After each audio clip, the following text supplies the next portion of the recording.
Opalita. Yana ko pa na. Ito na po ko na ko hektik. Hangat tadi ko. Check. Tumba. Dili ko pagi thaba. Singa wet thaba. Usu pagi thaba. Simen ko thaba. Hangat ra.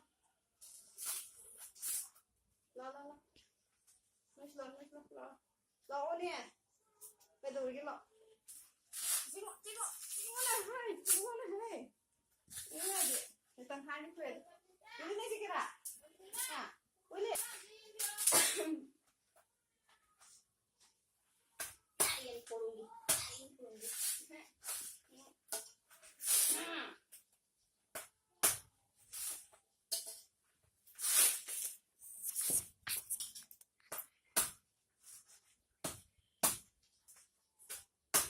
Siapa kita?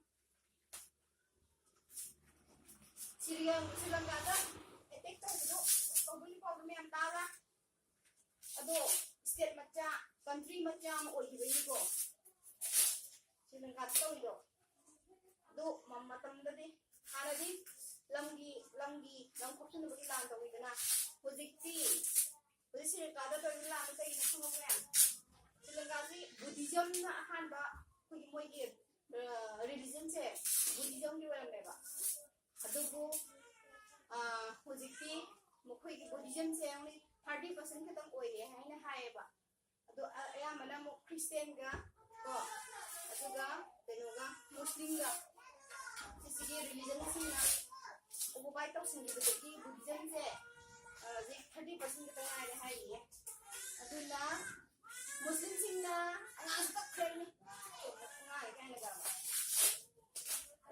Buddhism sih na, Buddhist maruai na, koi lam di country sih na paham sih. Asal ba state country sih na apik ba small country sih aku baik to ba paham ya ba. Aduh nama maruai kan dah. Tungan na India dagi tungan na lagi ba Sri Lanka sih. Madu aku baik to na bukan na benda mo koi dharma sendok na bukan na benda koi dah lagi ba Hindu me am do.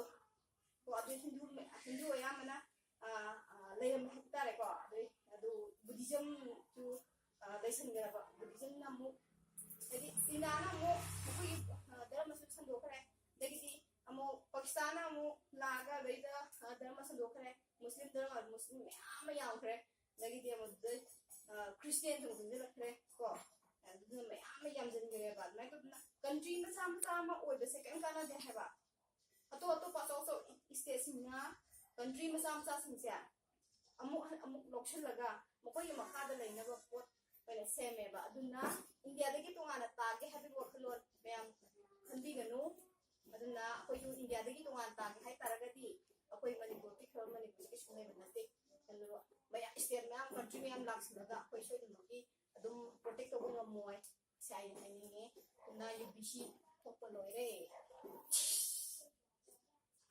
Good work.